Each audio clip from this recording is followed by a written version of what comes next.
All right, guys. Hey, it's Sean Madavi here with Realbies.com, and I've got a special guest today by the name of Dirk Zeller. I know all of you have heard of him.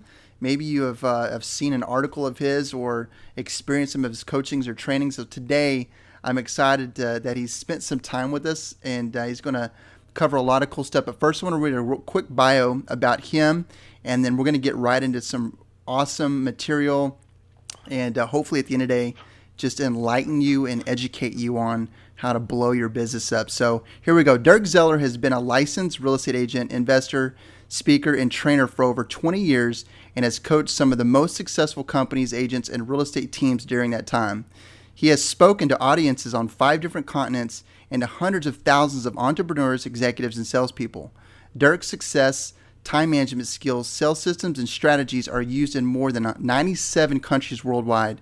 Dirk is one of the most recognizable and quoted speakers and authors in the real estate industry. He has over 500 published articles in hundreds of periodicals worldwide and is a monthly columnist for Realtor Magazine online. In addition to his articles, Dirk is also the author of 6 books that have achieved bestseller status in the real estate and sales arena. So what's up, Dirk? How are you, man? I am awesome today. What a great day, and what a great day to be with you and all your great people, Sean. Thanks for inviting me. Yeah. I'm honored actually at the time that you're spending with me today. So I thank you so much for that. And I just want to add also, one of the things that the ways that we connected was through Facebook, and you and I share a love for Christ, and I just wanted to throw that out there as well. You're just a wonderful man of God, and I appreciate. It's always good to have someone like that, have that alignment in business, and you're one of those true champions that put God's first. So I just appreciate you for that. And well, thank you. Yeah, it's very kind of you, and we both know who wins in the end, and we're just trying to serve. Yes, sir. Yes, sir. Well, again, thank you so much for showing up. So today we're going to cover some cool stuff, and I know I said we're going to kind of ad-lib this a little bit, and I want to start off by asking you a question that may hit a lot of the agents that are watching this today. I know you personally coach. I know some of the guys actually that you personally coach, phenomenal, just absolute monsters in real estate. Let's just say it that way. And I know everyone has problems, right? Everyone has something that they need to work on. And I want to talk about today. I want you to talk about today some of the biggest issues that you see facing agents today. And I know we're not going to cover all of them during this time, but let's talk about some of the biggest ones, and then we'll talk about how agents can fix those or some systems that they can adopt. But what are some of the stuff that you're seeing right now in the marketplace that's really kind of aching agents? Well, Sean, first and foremost, I'm truly blessed, one, to be with you today, but also truly blessed to have really great clients, and certainly the success of a great coach's strategy and tactics, but also I'm just blessed to work with some great people. So it's a delight for me to have that honor. But let me share it in kind of this way. When I see an agent or a team, for that matter, doing big business, or even an agent doing good, solid business, and they have growth and they're achieving their goals, at the end of the day, it isn't about from a coaching perspective or a training perspective, it isn't about there is only one way to success. The real issue is, for each and everybody that's listening today and watching, is what's your way? I mean, having been in the real estate business for 24 years now in either a capacity of actively selling or training and coaching, there are so many great ways to generate leads, convert leads, to run a business. I mean, there's more than we could ever imagine, and there's new ways of creating leads every day that comes out. And so for anybody, myself included, if I were to ever to say to anybody, hey, there's only one way, and I figured it out, and here's the magic pill, that's garbage. Yeah. The real issue is, your heart, your mind, your spirit, what way connects with you that you're passionate about, in terms of serving your clients and generating leads and opportunities. So that's the first thing. The second thing is when you peel back the onion, as an example, on anybody's business, I really think they have 4 key things internally inside of their business that they do and can do. And there are 4 key, what I would call plans that everybody has to have.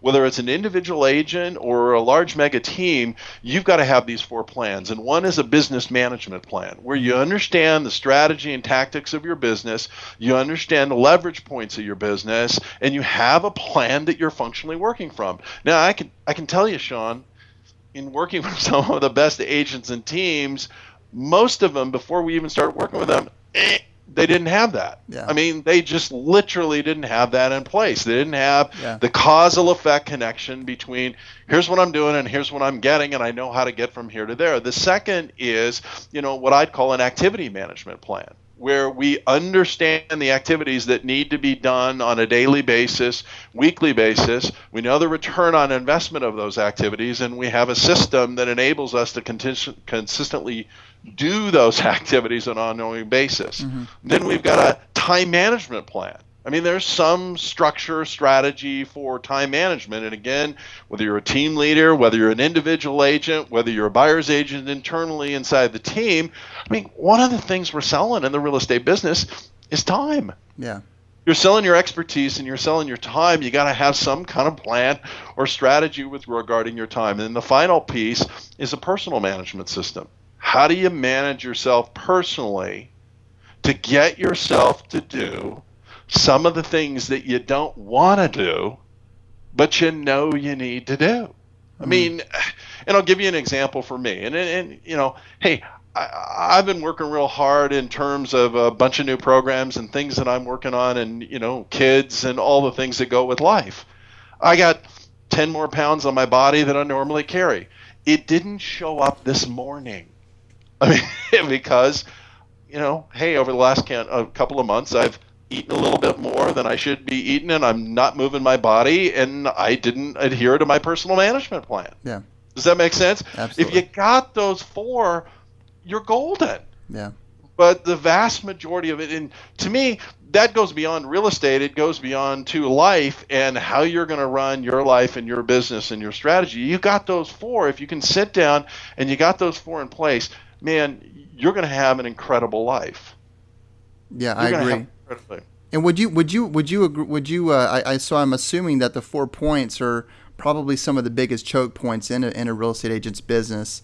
From even if you're a brand new agent, not having a plan, not understanding how to leverage, because you see that too often that agents put themselves on an island and they're not really like partnering up and really learning how to leverage different people in their business, whether it's learning how to leverage a buyer's agent or someone, an assistant, or leveraging a strategic partner to come in and help them. Right. And then some of the other things that you were talking about. So would you agree that those 4 things are probably the biggest things that you see in an agent's business? Yeah, they are. And I mean, the real goal, if you're trying to grow your business, should be first and foremost to increase your hourly rate. I mean, the true measure. I love that, by the way. Well, thanks. But the true measure, everybody, is what are you worth per hour, and are you doing things that pay you that? And I have to share a quick personal story. My father was a dentist for 30 years. And when I was in 3rd grade, I got horrid grades because I screwed off and I didn't focus on my school.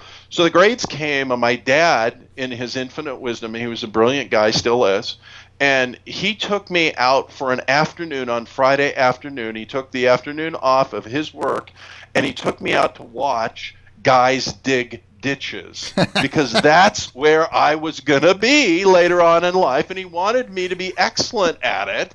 And I watched these guys in the hot sun in Portland, Oregon in the afternoon dig a ditch for 2.5 to 3 hours, and he literally made me watch them.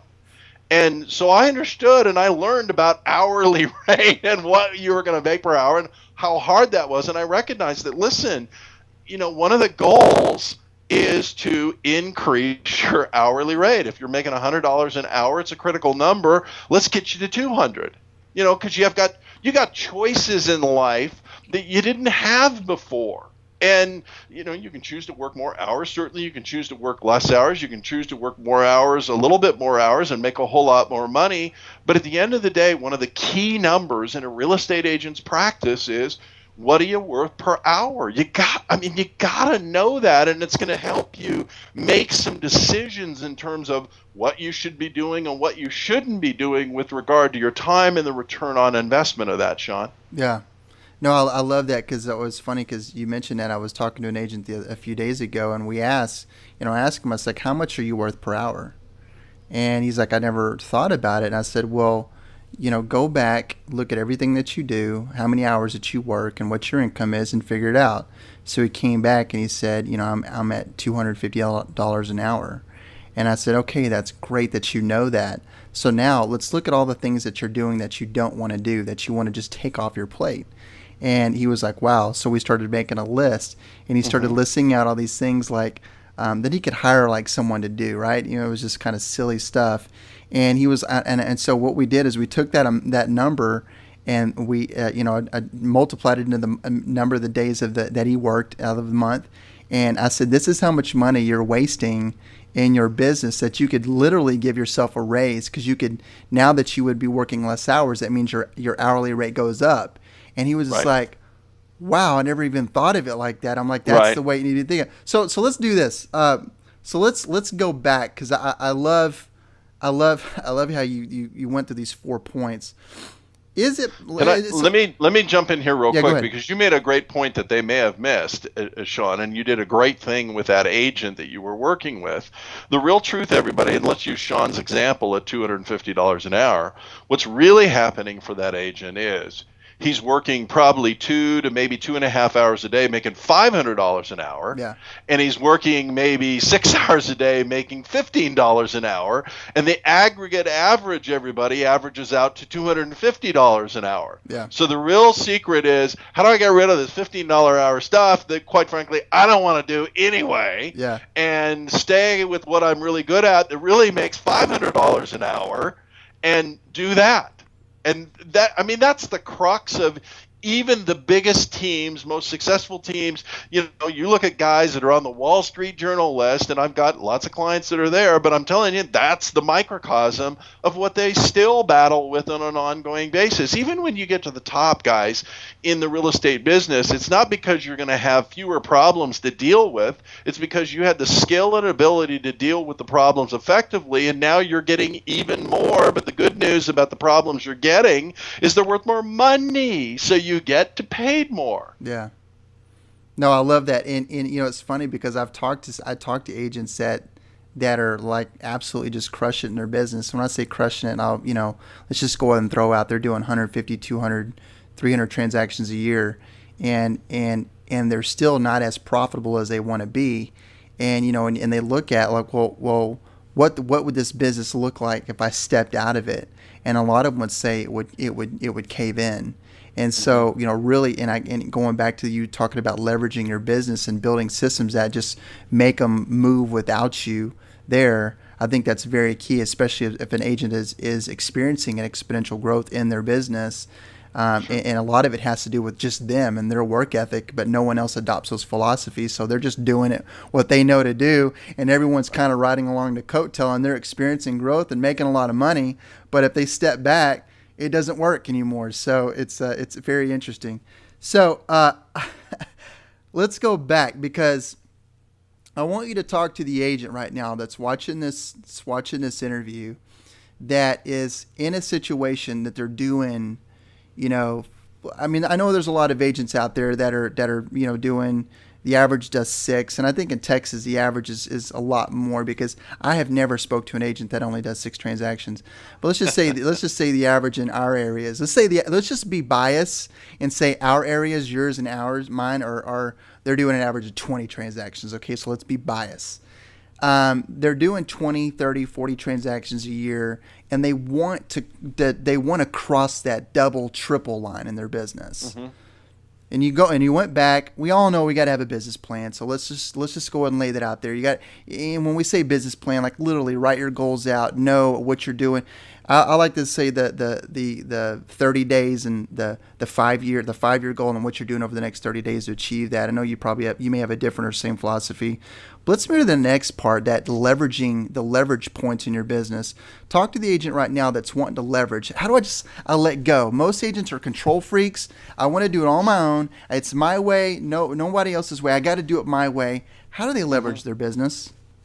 Well, the first thing they have to do is move out of the closing philosophy of, what am I closing this month and monitoring that. What they really have to focus on is, what are they opening? Yeah, I love that. I mean, that's old news. I mean, to me, when I'm working with clients, the reality of it is we're not focusing on what they're closing this month. I'm focusing on, okay, what's the line you have to hit? What are the number of appointments you have to book based on the seasonality of your marketplace? What's the conversion rate on those appointments? And what are the sales that you have to make, both on listing sold and sale made? And what's the dollars generated? And it's a concept and a term we coined. What's the dollars generated that you have to generate this month?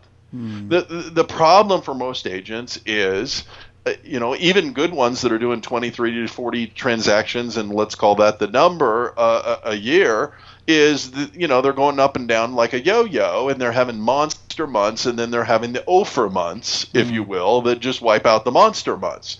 And the real issue is you got to get fixated on dollars generated and what you have to do on a consistent basis. Because here's the thing, if you don't have consistency and you've got the up and down that even most good agents do, what ends up happening is you're in feast or famine, you get a whole lot of cash closed, and then you go spend it and blow it. And then you go to the famine section where, hey, I only got 2 closings this month. Man, I can't even meet my bills. And so all of a sudden you're going through cash flow problems and you're not creating wealth, which is, I've been blessed to speak all over the world. I have never met an agent, whether that is in the U.S. and Canada and China, Australia, New Zealand, the Middle East, different places that I've spoken, Europe, that their goal hasn't been to become wealthy. I mean, that's why everybody gets into the real estate business, is because it's wealth central. More millionaires have been created out of real estate than anywhere else. It's great to sell it, but it's better to buy it, and own it. And the reality is you can't do that with an up and down in terms of income. And I'll share one other quick personal story. When I got into real estate in 1989, I was broke. I had absolutely no money. Zip, nada. Started to, get successful. My dad pulled me aside and he said, listen, Dirk, you got to understand. Dentistry was the business that allowed me to have the cash flow to become wealthy by investing in real estate. Every bank on the face of the planet wanted to loan him money because he had a business that created great cash flow, and he didn't need the real estate to make the money for him. Yeah. All right? He had something else. Every one of your listeners, Sean, has that same opportunity. Mm-hmm. I mean, to run a great real estate brokerage, sale business, individual business, team business, whatever it is, to create the cash flow that allows you to become wealthy in real estate. But you have to have that dollars generated concept to have consistency in terms of your revenue and production, and you have to monitor that element and create the leverage. And here's the other thing, the more you build your team and leverage, the more you have to focus on that, because you got other people, you got to get focused on that. I mean, all the buyer's agents, all the listing agents, all the different members of your team, they have to have that same philosophy and direction that, hey, closings are old news. We're done with that. We're focusing on openings. Yeah. No, that's good. What are some of the, when you talk about, so like, isn't that a part of planning though, understanding the numbers, like backing everything out and understanding like what it is that you need to do? Because I mean, I was in a room full of agents in Pennsylvania just recently, and I asked them, who in here knows what percentage of their business is based off referrals? Just a kind of generalization, and only maybe 4 hands raised out of the whole room. How does an agent go about like learning how to dissect these numbers and understand their conversion rates and actually put those down? Because you're right. It's like, and I use this metaphor. It'd be like going to the mall. And, we've all been to the mall, right? And we need to find a store. And we're looking at that huge map that's on the wall. And and you go through the list and you go, oh, let's just say it's Foot Locker. Oh, here's the Foot Locker. It's over here. But it would be like not having a "You Are Here" button. Like I'm saying, like Right. you don't know where you need to go unless you know where you're at. Right. And again, most agents aren't tracking their numbers. They need to track. It doesn't mean you have to turn into a propeller head with a pocket protector and all that. I mean, that's nobody's going to do that except for anybody that's not good at sales, and because that's their personality style. But you've got to track a few key numbers in terms of, hey, how many listing appointments when I go out on what's the conversion rate? If I go out on 10, do I get 9? Do I get 8? Do I get 7? Do I get 6? Well, I mean, what is it? Now, if you're coming up to me and you're saying, well, Dirk, I get 10 out of 10, my response is, you don't go on enough. Yeah. I mean, you're not out in the open market competing. All you're doing is doing referral-based business, and you were sharing, hey, percentage of referrals. Guys, FYI for you, if you look at the stats from NAR, the percentage of referral-based business is actually going down. It should be the absolute most important part of their business. But I can tell you, so many of you have bought into some of the trainers' philosophies that are out there in the marketplace here. Yeah. Oh, you got to do 100% referral-based business. Okay, but here's the truth. Referral-based business used to be on the buyer side at about 55 to 57%. It's now in the mid-40s. All right, just in the last few years, 32% of all buyers, this one floored me, Sean, 32% of all buyers last year, according to NAR, that were looking on the internet, which is like 98% of all buyers, 32% of that 98% found the agent they ended up buying a home through online. Yeah. Online. So they built a relationship with that agent online. So guys, here's the thing. You got to look at, there's a change going on, and you've got to have a few more lines going out in the water in terms of lead generation, and you've got to know some of the trends and what's happening. And the trend obviously is for better agents to get a bigger portion of the pie. I'll give you a couple other quick stats, everybody. And I would be using these on my listing presentations, on my buyer consultations to frame a differential between you, successful agents who are listening to this and watching what we're doing here today, and the masses. 60% of the members of NAR, all realtors last year, 60% of them did one transaction or less. Did one sole transaction or less. 40% of them, everybody, did zero, nada. The odds of the consumer of hiring somebody or engaging with somebody that's never done a transaction is higher than actually getting a good, productive agent. Yeah. So, from a strategy and tactic standpoint, lead generation has to be broad. Now, that doesn't mean you go out and have 20 different lead generation sources, because, guys, here's the truth. They won't all be good, and you'll spend all your time doing a whole bunch of things that won't produce a result. What you need, and what we've looked at, and some of the best agents across the country, most of them have 3 to 4. They have 3 to 4 just absolutely rock solid lead gen. They've got good lead conversion. And here's the minimum threshold, everybody. It's got to be at 15%. If you've got 3 that are 15% or greater, and again, maybe your past client in Sphere is 60%, fabulous. It just shouldn't be 100%. Hey, my mom said years ago, I'm sure your mom did too, don't put all your eggs in one basket. One basket, exactly. And that's been taught for a lot of years, and I can tell you it's not the right approach. Should be the best basket, biggest basket, shouldn't be the only basket. Yeah. And that's the mistake I see a lot of agents making, is not having a couple of baskets that are good baskets. Yeah. So let's segue into you. I guess you already did. You kind of set me up for it. Some systems in place to generate leads. What are you seeing right now in the market and that are the best? I know a lot of agents, some of the smaller agents are, they have a Realtor.com account, they have a Zillow account, they have a Trulia account. They're doing Market Leader. Some of the bigger agents out there are using the Boomtowns and the Tiger Leads, which you actually told me not too long ago that it just got purchased.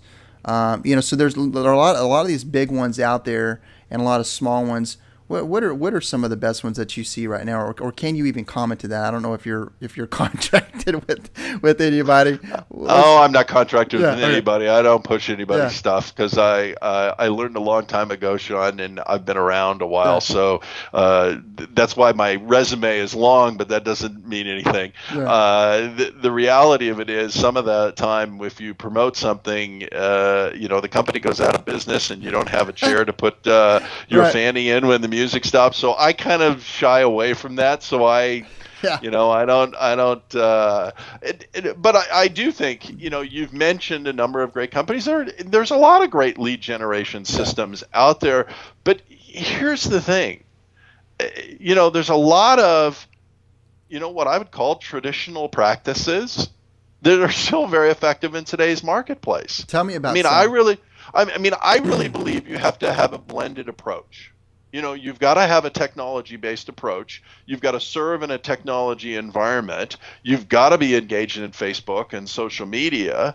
You've got to be engaged in your clients and past clients' lives in that leverage system. Mm-hmm. But at the same time, there's some very, what I would call, effective targets that are still effective today as they were 20 years ago, like expireds. I mean, there's only 47% of the homes, even though we were seeing homes flying off the shelf, only 47% of the homes nationwide actually sold last year. Now, I Oh, don't know about really? you, and yeah. Now, I don't know about you, okay, because I graduated in the part of the high school class that made the top half possible. But I look at that number and I go, well, that means 53% didn't. Yeah. Which is bigger, 47 or 53? Yeah. I look at that and I go, okay, that's a viable target. So that's good, because I was going to ask you. I mean, a lot of the agents that going into a new year, always at the beginning of the year. I know, and I know you hear this too, with coaching your agents. All the stuff that we want to do for 2013, the goals, the different strategies, the different new campaigns, or what we want to get better at doing. And I know listings is always a thing. I think the average was that I heard not too long ago is every listing is going to generate 2 new buyers. So obviously it would make sense to go after listings. And when agents say, well, what I want to, what's the first thing I need to get more listings? And I always say expireds, or obviously FSBOs. So let's kind of, if you mind, can we segue into that? Let's talk to some of Sure. maybe some of the strategies and techniques that you're coaching your agents on doing when it comes to going after expireds. Kind of just rattle off some ideas and some strategies that you have. Well, I think the biggest mistake that I see agents making, Sean, that they should change, and if they were going to actually work expireds or for sale by owners, and I know, hey, I know there's a lot of agents that would rather have their skin eaten off by ants than actually do that, and I get that, but I would pick a smaller group or a smaller target, if you will, and work them well and approach them personally. Meaning, go out, do a preview, get face-to-face, and engage the prospect. Instead of, hey, I'm chasing 100 or I'm chasing 200 or whatever the big number is, and I'm dialing through them and whatever is it. And guys, I mean, you have to call them. You can't just mail them. You can't just email them. You can find them on Facebook, in fact. I mean, I have a lot of clients that have a lot of luck when they can't find the phone number, as an example, approach them through Facebook. You mean they have to pick up the phone? Yeah. Yeah. Pick up the phone. That's Well, funny. I have to tell you this. NAR asked me, it was about 6 months ago, Sean, they asked me, and a lot of other trainers, and they said, hey, what is the greatest technology tool over the last 30 years? And I said to them, you don't want my answer. It's the phone. And it's the phone. That's exactly what I said to him. I said, and she goes, well, what about this and what about this and what about this? I said, listen, you called me, you asked me all these questions, you ended with this question, and I wrote telephone sales for dummies. What do you think I'm going to tell you? I mean, but it's true. It is the phone. Yeah. It's the only way we can, a text is great. Text is great, because we know it's going to be delivered and they're going to see it. But it's still, am I a world-class Dan Kennedy copywriter? No. And I know your wife is a great copywriter. You were sharing with that the other day, but I don't have that skill to write copy at that level. Yeah. But I do have the skill to be able to pick up the phone and engage and connect emotionally and get an appointment to preview the house. And I think, to me, you've got 4 options, and you guys might want to write this down who are listening today. You got 4 options in terms of raising production. You've got number of contacts, so I can increase the number of contacts I'm making, whether those contacts are, face-to-face, phone-to-phone, email, Facebook, social media, video, email, whatever. I can increase the number of contacts to increase my income. That's one of my choices. I can improve the method of contact, meaning being more personal. The more personal I get, the better I'm going to convert. I can improve the quality of the prospect that I generate to myself. I can improve the quality of the prospect. And guys, I get that some prospects are of very low quality in the real estate industry. We've got more and more leads than we've ever had, and the quality is going down. I can improve the quality of the prospect, and finally I can improve the quality of the message. In other words, my individual sales skills, sales strategies, how I'm communicating and engaging with the client. Here's the deal. Those are the only 4. Anything you could ever figure out, strategize, create would fit under those 4. The real question, if you want to get to the next level this year in your business, is which one of those 4 is the choke point right now for you? Which one of those 4 is the major barrier? Are you not making enough contacts? A lot of times that's what it is. Am I not personal enough with the context? Maybe a more personal method is going to get me over the hump. Maybe I'm working with too many, low quality prospects. That might be it. Because there are only three categories of prospects, and only 3 things they'll ever say to you: yes, no, and maybe. And maybe is worst of all in my view. Yeah. And then the final is the quality of the message. What's the message that you're really conveying? Why are you better?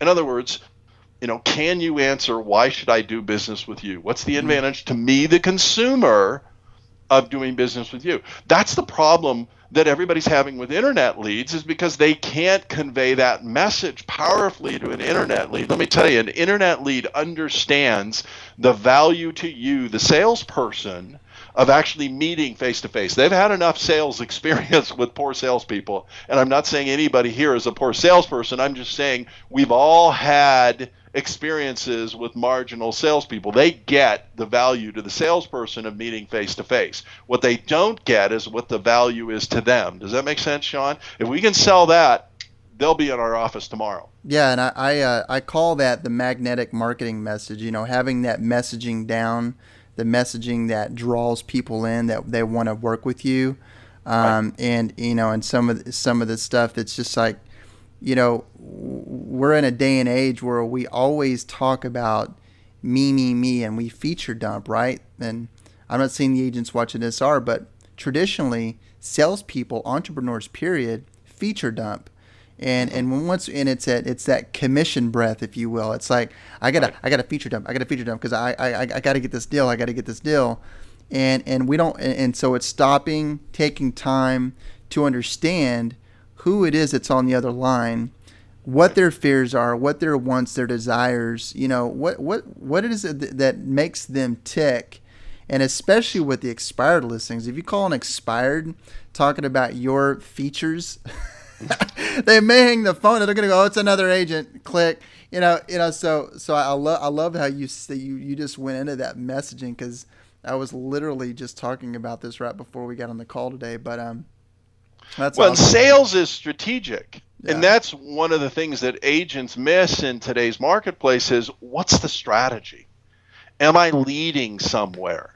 Do my scripts and dialogues functionally lead? Is there a structure? Do I have strategically placed trial closes to confirm the direction that I'm going? And if you look at sales over the last 20 years. We got benefits and base selling, or benefits and value based selling. We learned service based selling. We learned solutions based selling. We learned relationship based selling. But really what you've got is kind of an amalgam of those four in the new sales lexicon that I kind of term as strategic selling, where there's a strategic strategy to emphasize your benefits and value, to connect it with a relationship with the prospect, to solve the problems and create real solutions that they can see and connect with that cause them to move forward. Yeah. If you don't have that, you sound like every other salesperson that's out there on the face of the planet.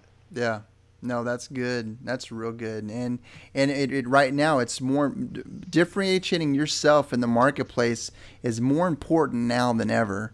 It's funny. I just posted this little picture on Facebook earlier today, and it's all these little blue men, and they all have, they're all like frowning, and there's one little ball. It's like a little head, and he's yellow and he's happy, and that's the first thing I said is, how authentic are you being? There's way too many Twinkies in our marketplace. How authentic are you being?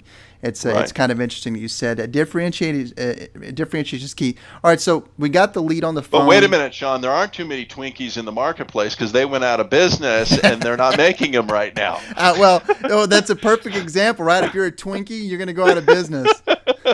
Wow, what a metaphor, huh? So conversion, because it's key. How important are constantly, going back to the numbers you were talking about earlier, about knowing your numbers, knowing what your conversion rates are. How important is it to really work on a script, understand the script and test the script and get better at it, and understand your conversions and always be testing and always be looking to improve? How important is that? Well, it's incredibly important. The vast majority of salespeople, and you know it, they don't like scripts, because they're not authentic, or they feel canned, or anything like that. And I guess here's my view. If you looked at studies and everybody, and here's the truth: your mind your mind is one of the most incredible computers that has ever been invented, and from your and my perspective, we're blessed to get it from God, and He created an incredible thing. Yeah. But what He didn't put in it is RAM. Yeah. Meaning, I can't do 5 things at once like a computer can do. Yeah. I don't got RAM. Okay? All I've got is the ability to focus on one thing at one time at an incredible level. But this whole myth of multitasking is totally a myth. It doesn't exist. So, and I'm appealing to all of you right now who are like, oh, I don't like scripts. Scripts are unauthentic, blah, blah, blah. Okay, if you don't know exactly what to say in that situation because you've really internalized it, you know it, where is your mind focused on? It's focused on, what am I going to say? Yeah. Well, that's only 7% of overall communication is the words that you select to convey. 38% is the tonality in terms of how I'm going to deliver that. And 55%, even on the phone, is body language, which is, you see the background behind me. I'm standing up. I do training all day long in this environment, and the reason why I stand up is because I got more energy, intensity, and focus. Yeah. All right. I can get my body into the communication, everybody. Yeah. But here's the deal. If I don't know what to say, I'm just, I'm focused on this little sliver right here that doesn't help me. And to add to that, if you don't know what to say when someone else is speaking, you're not listening to them because you're thinking about what you're going to say. And in fact, you're missing what they're saying, which is valuable information that's going to help you formulate your opinion on what you are supposed to say. So it's a tragic fail. Well, and I understand why real estate agents and salespeople in general have that view. All right. It's because, 20 years ago or 15 years ago or 10 years ago, whatever it is, we got the umpteenth millionth call from the MCI guy that verbally vomited all over the phone because he didn't know the script, right? Yeah. And we never want to be like that. I get that. All right. That may be bad scripting. It's certainly bad delivery. All right. But guys, you got to have some understanding of what you're going to say. Let me give everybody a real quick hint or tip. Okay. One of the things that we've changed in the scripting for buyers specifically, and this is from NAR. All right, and this is from the strategy of some of the NAR information. 73% of the buyers, and I'm going to write this down, everybody, 73% of the buyers right now who see a property they like online are physically getting in their car and driving by the home. 73%. Wow. Physically getting their car and saying, look, Marge, let's go drive by this house. Wow. So they're driving by the house. When they actually call you, or you happen to harvest them, maybe you have IVR, maybe you have text back, maybe you have something at the sign level that's creating an inbound. When you actually harvest that, you call those posts back, you better ask them, have they driven by the property? Because here's the thing, you can quickly separate the quality of the prospect in one question. That's awesome. One question. One singular question. You don't have to ask them a litany of questions and try to rope them into getting on the phone, and here I am doing the headlock on them to try to elongate the conversation. In one strategic question, I can know, hey, the motivation of that client, the intent of that client, whether obviously the curb appeal met the needs of that client, the neighborhood, and probably I can most likely, at least at a minimum, get a showing appointment. Well, if I know instantaneously that I can get a showing appointment out of that prospect, where does my confidence level go, everybody? Yeah. Through the roof. Which means I'll perform better as a salesperson. So everybody change your initial scripting a little, but to put that very early on in the engagement process with a prospect. That's good, man. That's clutch. Well, hey, we're coming up to the end, so let's do this. Let's summarize. I know we've talked about a lot. We've been all over. I mean, you and I, we could probably go for hours on end teaching agents that are watching today, and hopefully we could do this again. We might have you on for maybe a small training or something of that sort. We'll figure it out. But let's do this. Let's end the agent with let's end this call today with the agent in mind, and let's kind of summarize from your perspective, really what agents need to be focusing on in this year 2013. Well, I think if you look at the vast majority of agents, and I shared the 4 ways to increase production, the vast majority of them are not doing enough contacts. Mm-hmm. I mean, that's really, we're not getting in front of enough people. We're not engaging enough. You could be marginal at some of the other things, but if you're making a requisite enough number of contacts, you're going to win. Yeah. And I'm not saying, and please, everybody recognize this is very clear. I don't think you have to lock yourself in a cold, dark room and dial till your finger falls off, cold calling. That's absolutely ridiculous. Okay. But I think you do have to make a requisite enough, a reasonable amount of contacts on an ongoing basis. I mean, and here's the thing, guys. Most of you are going to work 240, 250 days a year this year. I mean, if you made 5 contacts a day, if you literally talked to 5 people a day, that'd be 1,250 contacts in a year. Wow. I mean, that's enough to probably fund most of your listeners and viewers here businesses at the level they want. Yeah. They don't have to do 40 and 50 and 100 contacts and all the things they're hearing most people are saying they're doing, and the truth is they're probably lying, and they're not doing that level. But at the end of the day, a few simple disciplines repeated every day makes a enormous difference. And let me pull it into, Sean, a financial realm. If you're 20 years old and you save $3.28 a day and you get 9% interest for the next 45 years by doing that, you'll be a millionaire. You'll be a millionaire. Boom. Now, my view is there isn't a hamburger flipper on the face of the planet that couldn't choose to save $3 a day. Wow, that's powerful.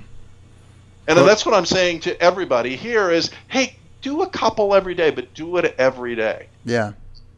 Or do it 4 days a week and give yourself one day off that you're not doing it. But that'll make a huge difference in your life. Yeah, I agree with you. I think that's probably the most powerful thing that I've heard anyone during these interviews say. It's really just about just do something consistently every day, make 4 or 5 contacts every day in your business, and watch it blow up.